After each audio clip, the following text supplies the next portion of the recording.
I spent a good chunk of this week talking myself into, or at least trying to talk myself into, a Green Bay Packers victory over the San Francisco 49ers this weekend. I think I got close. I think I really got close, but I didn't quite get there. Let's dissect this game a little bit from a scheme perspective. There is one thing. There's one easy trick to the Green Bay Packers beating the San Francisco 49ers, though. Let's talk about it here on today's Scotty Six Pack podcast. It is the scheme breakdown for San Francisco and Green Bay in this divisional round showdown. Thank you for listening, as always, on your podcast platform of choice or watching on YouTube at Scotty Six Pack for the latest updates in Wisconsin sports. I am your host, Kedrick Stumbris. You can follow me on the website formerly known as Twitter at Kedrick Stumbris, and follow the podcast at Scotty Six Pack for the latest updates in Wisconsin sports. This is going to be a tough game because I think San Francisco has a unique offense that is better than even past units. And when San Francisco has the ball, which is where I want to start this game, because I think this is where the biggest issues for the Packers are. San Francisco can spread defenses out. Green Bay and Joe Barry's defense is not great with this. You saw this in the second half of the Dallas Cowboys game last weekend, where Mike McCarthy bringing 4 and 5 wide receiver looks makes it difficult for the Green Bay Packers. And Dallas generated a lot of production off of there, even if it was late game garbage time production. San Francisco can do this at an even bigger level because they have incredible skill position talent that makes it difficult to know what to expect on a given play. You can move these players, these playmakers all over the field. Deebo Samuel, he's not as spry as he once was, but he's still a pass and run threat. He's a yak monster. Absolutely incredible after the catch. George Kittle at tight end can block, and he's an excellent receiving threat. Christian McCaffrey out of the backfield. He's an excellent runner and a fantastic slot receiver. Back there in the backfield with him, Kyle Juszczyk, fullback, but can run and catch himself in those 21 personnel sets, the 2 running back, 1 tight end sets that Kyle Shanahan has loved to keep this San Francisco offense in, is what makes this unit so deadly.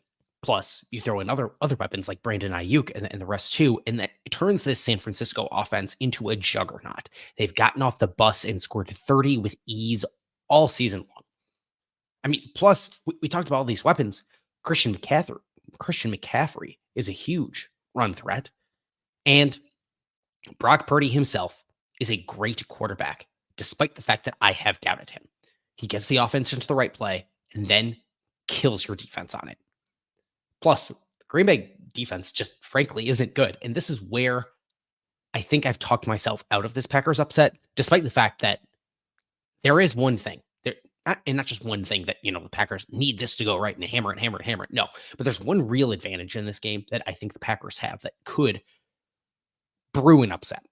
But the Green Bay defense just isn't good. The offense is fantastic. The Packers offense is 6th in DVOA. Metric takes your play on a down-to-down basis and grades it opponent adjusted. Sixth in the league, the offense. The defense for Green Bay is 27th. So let's talk about the defensive unit and what it's going to have to handle from the 49ers in order to get a win here. First is the passing offense. And on man coverage looks, 49ers tear man coverage to shreds. Fortunately, Packers don't have a ton of man coverage sets. Don't really play any man at all because, frankly, they don't have the personnel. And that's how the Packers and the 49ers both shredded the Dallas defense, is just shredding that man coverage defense that Dallas likes to play. So they don't play man coverage, which is good. Which is why I think the Packers defense has some scheme advantage, even if the Packers defense has personnel issues, which may make it quite a bit harder to execute those schematic advantages against this excellent set of weapons in San Francisco. So San Francisco against the Packers pass defense. One is just the fact that San Francisco has had an excellent, excellent, excellent offense through the air all year against four defensive back sets. San Francisco is first in the air in yards per attempt.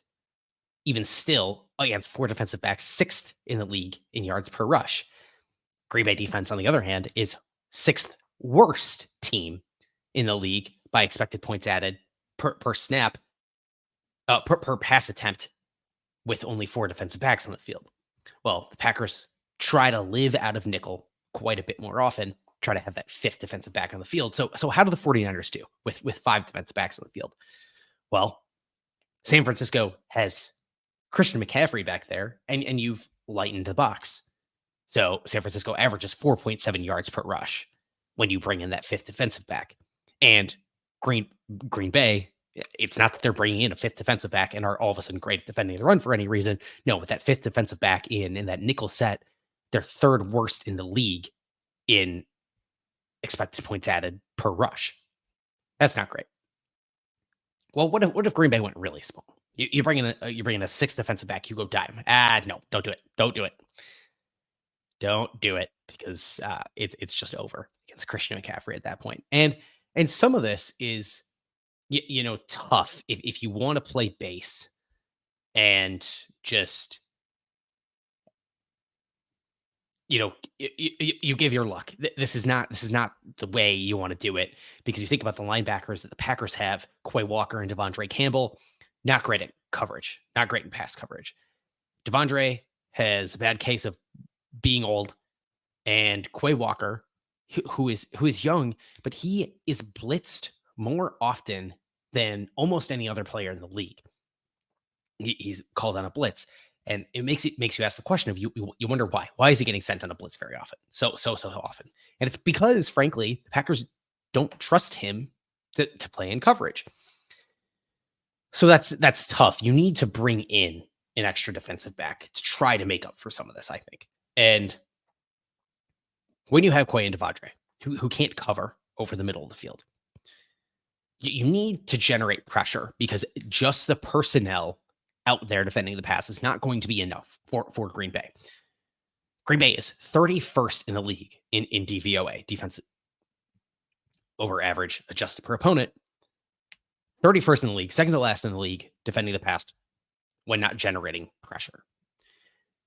On the other hand, you can't do this while blitzing because blitzing, Brock Purdy kills you. But if you can generate pressure while not blitzing, San Francisco reverts to an average passing game when you can get pressure without blitzing. And that offensive line is questionable. That offensive line is gettable. So if you can get pressure bringing four, Trent Williams is the only special talent on that offensive line for San Francisco at left tackle. It's tough to get pressure, though, because Brock Purdy is so quick to process and is so good at getting San Francisco into the right play and being able to get the ball out quickly. That's where he is a weapon, despite his, maybe not being the greatest, arm thrower of the football, although he can throw and he's a little bit mobile. So the scheme bright sides are that the Packers, they're not going to run man, of course. We talked about that. The Packers are running far more cover three on the year than anything else. Talk about how Barry loves to live in too high, but they run a lot of three deep defensive back looks. And Brock Purdy throws the deep ball far less than almost anyone else in the league against cover three. He does not throw the ball deep. Part of that probably because they see three deep defensive backs and they just run the ball with Christian McCaffrey. But I think you need to stop San Francisco from throwing the deep ball if you're the Green Bay Packers here. And so you can't let San Francisco kill you with a chunk of plays and just your offense has to be on the field the whole time.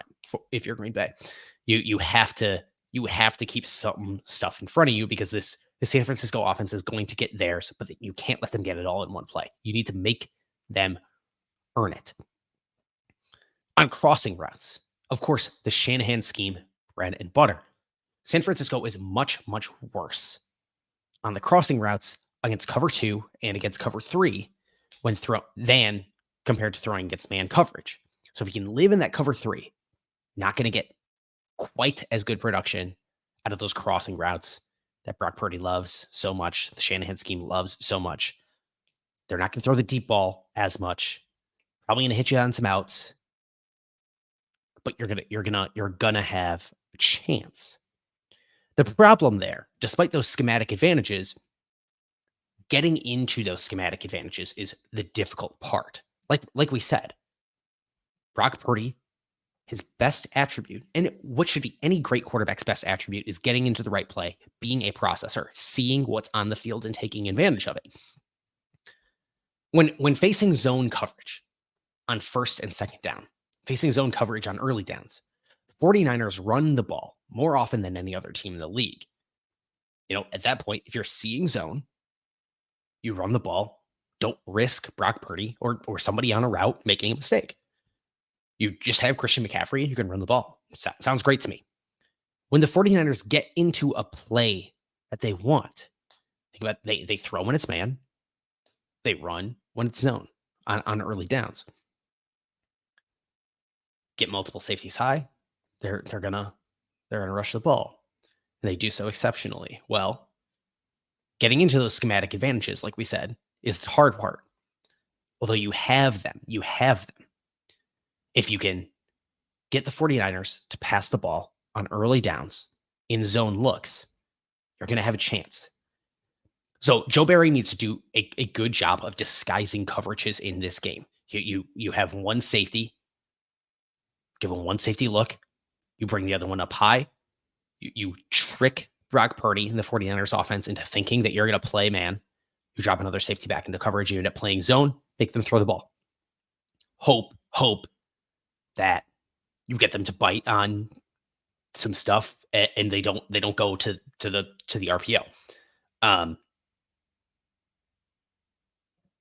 you need multiple disguises if you're going to pull this off.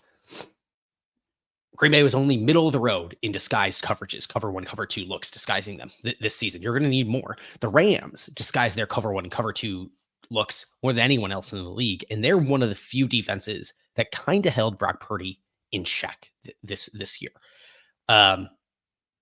So that's what the Packers need to do on passing, on defending passing downs. You got to get pressure.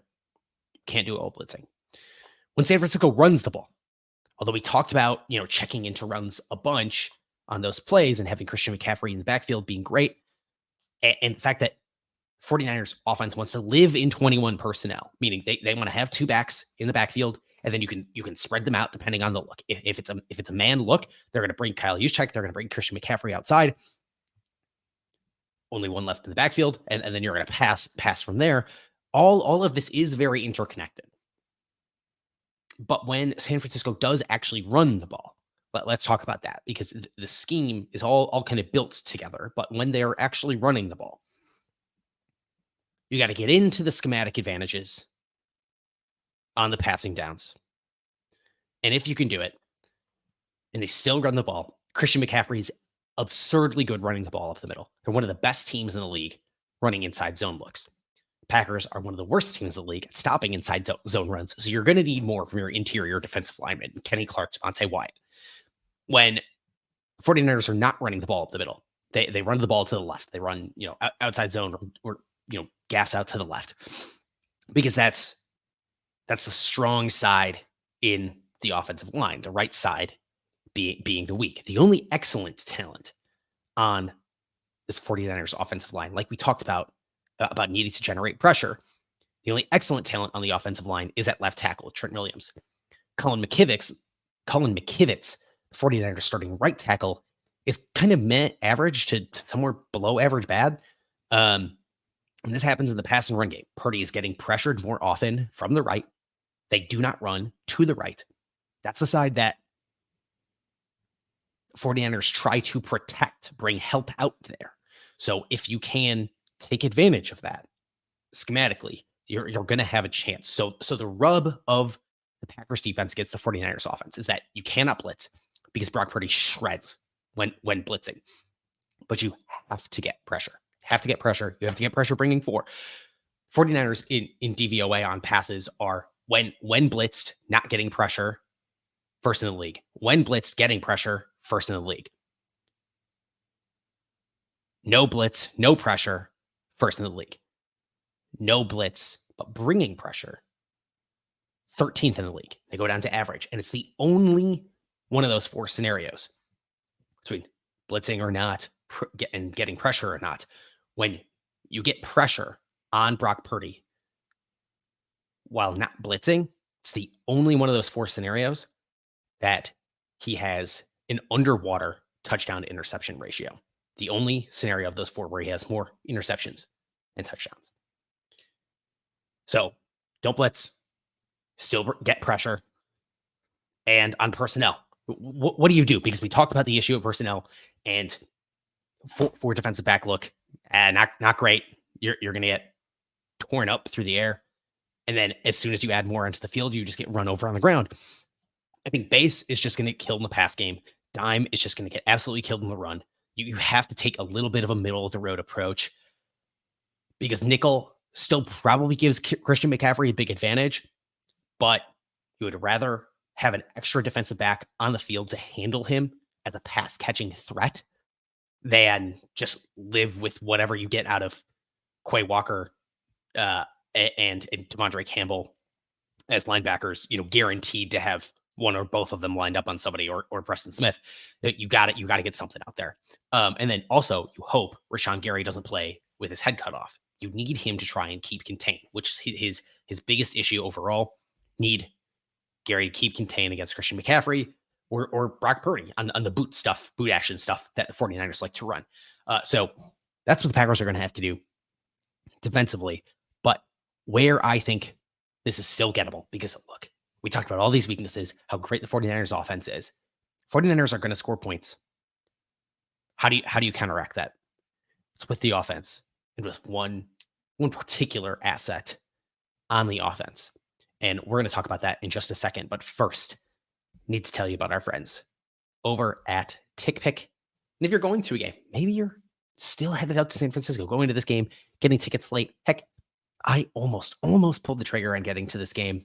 It wasn't because I couldn't find tickets, because I could get them on TickPick and it was going to be a grand old time. I couldn't get a flight home from the game. That was presenting the problem. But if you're going to this game, or maybe you're going to the Wisconsin-Indiana Hoosiers basketball game tonight, I'll be there in attendance. Use TickPick to buy those tickets and never pay service fees. TickPick does not believe in hidden fees. If you find a better price somewhere else for the same tickets, TickPick will refund you 110% of the difference in credit toward your next purchase. Plus, if you use my link in the podcast description, the YouTube description, you're going to save $10 on your first order of $99 or more. Let's go to the TickPick app in the Google Play Store and the Google App Store. That's TickPick. Download TickPick. Use my link. Save $10 on your first order of $99 and never pay hidden fees for tickets ever again. Coming up next week on the show, I'm headed to Madison tonight for Wisconsin hosting Indiana. We're going to have that show in your feed recapping that. It'll be published tomorrow morning to listen to before this game. And then depending on how this Packers 49ers game goes down, we'll be back maybe Saturday for a bit of a victory lap episode. Otherwise, I think we'll be back Monday as we recover from the end of a season. But the end of it is a season that I think was really, really fun. And I'll have some notes on that too. But the Packers are going to force us into a Saturday night victory lap episode. How are they going to do it? Well, I don't think it'll be from the defense. It's going to be when Green Bay has the ball. The passing offense. Look at the big picture. Let's talk vibes for just a second. If Jordan Love can do it, if Jordan Love can get past the team that Aaron Rodgers could not,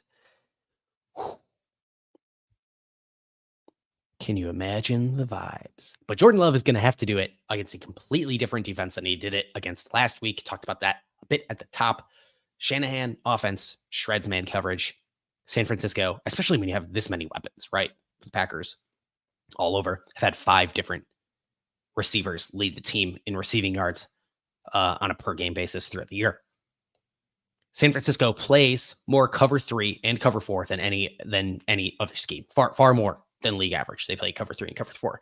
And San Francisco also rarely blitzes. So different offense. They rarely blitz. And maybe that's good, maybe that's bad because the Green Bay offensive line is so good and they're going to give you a chance. And they're going to need that offensive line to hold up against that pressure. And so that Jordan Love can read out what's available in against that cover 3 shell that San Francisco loves to live in. And it'll be a little bit tough given the talents on that offensive front. We'll talk about that in just a second. But for Jordan Love to find what's available against the San Francisco cover 3 shell, it'll be hard because San Francisco is way better than any other team in the league at defending passes over the middle of the field. They are, in fact, 12% better, according to DVOA, than the second place Bills. 12 percentage points better by DVOA than the Bills, who are the second best team at defending the pass over the middle. So quite good at defending those passes over the middle. The Packers, on the other hand, have seen cover 3 quite a lot this year and have been good against cover 3 all season. Jordan Love generates a very high amount of EPA per target when throwing to crossing routes and out routes against cover 3. You know, some of the weaknesses there, and he's good. He's good at it. Those shallow crossers and the quick out routes. But like we talked about, San Francisco takes away those shallow crossers, passes over the middle with really fantastic linebackers. They're going to need to get those out routes going. We talked last week about deep shots and shots over the middle against the Dallas defense. Now it's going to have to be some deep shots and passes to the outside. For the offensive line to hold up and give Jordan Love the time to get this going, to dial up some of those deep shots, got to stop the San Francisco pass rushers. Nick Bosa, Chase Young, Javon Hargrave, however you say his name, on the interior. Just awesome talents, and they are generating pressure at an absurd clip when they're all on the field. You need to get to the run. So the rushers cannot just crash on the quarterback. Talked about, Rashawn Gary. Can't just let him crash on the quarterback as a pass rusher because don't let him break contain. Brock Purdy might run some boot action stuff. Christian McCaffrey might be on the move. Deebo Samuel in the backfield doing some stuff.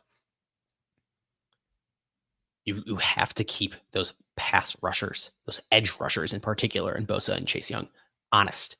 Because I don't think this game will be won by the Green Bay Packers in the passing game. For as fantastic as Jordan Love has been this season, and in particular the last few weeks, the passing game is not going to win the game for Green Bay. The threat of the passing game might win this game because you have to get San Francisco into personnel mismatches on defense. San Francisco loves to live in that cover 3 shell. They also love to live in 4-2-5 with 5 defensive backs on the field. But if you can get them into that 4-2-5, something Aaron Rodgers was so good at was getting mismatches on the field, hurrying up players, getting defenses out of the personnel sets they wanted to, and snapping the ball quickly. If you can get San Francisco into having 5 defensive backs on the field, and then Jordan Love gets Green Bay into running the ball, Green Bay can do damage. San Francisco is well below league average when in their 4-2-5 on the field against the run. So running the ball is going to be the key to the game. According to some numbers per Warren Sharp over at SportsGrid,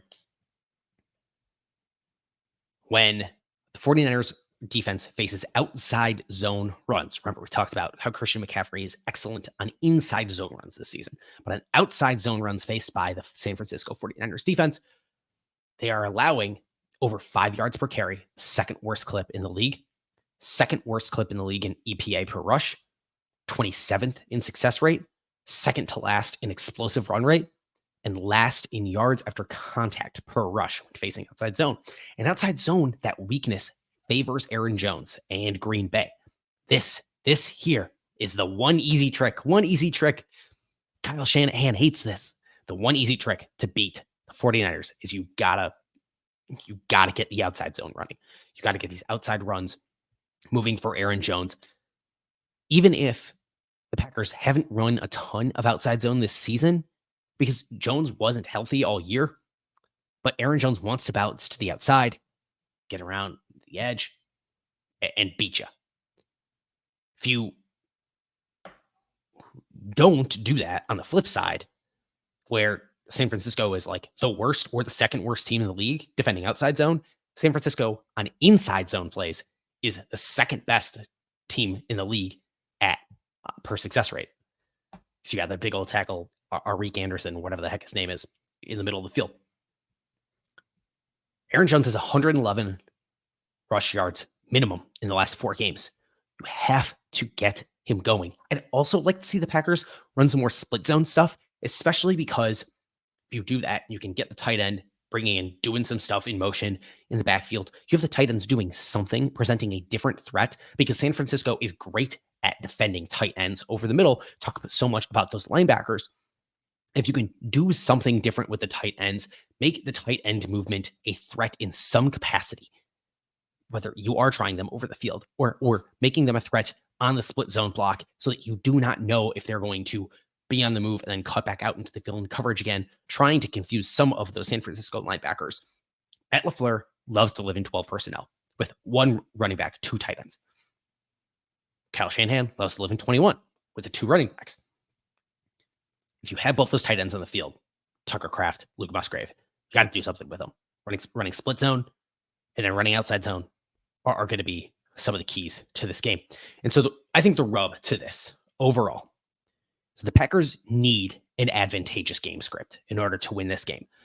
Falling behind early is going to be bad for the Packers, because if the Packers allow San Francisco to just have those edge rushers crash in on the quarterback, not worry about what's going to happen if they break contain, not worry about Aaron Jones running to the outside, because the Packers need to pass the ball to stay caught up in this game. That's going to be bad, because if San Francisco's edges can just crash hard, but San Francisco does not blitz, so you have the threat of those edge rushers crashing as hard as they can, but no free runners for Love to pass to identify quickly, could be an ugly, ugly, ugly game. You need to run the ball. And if you can get a good script on a down-to-down basis, you can use the run on 3rd down, in particular, to get the matchups you need. And I talked about this a little bit on yesterday's show. The 49ers are particularly bad defending the run on 3rd down. They have a bad rushing defense on 3rd down, the 2nd worst in the league in EPA per play, 4th worst if you include 4th down, worst running defense in the league in success rate on 3rd and 4th down.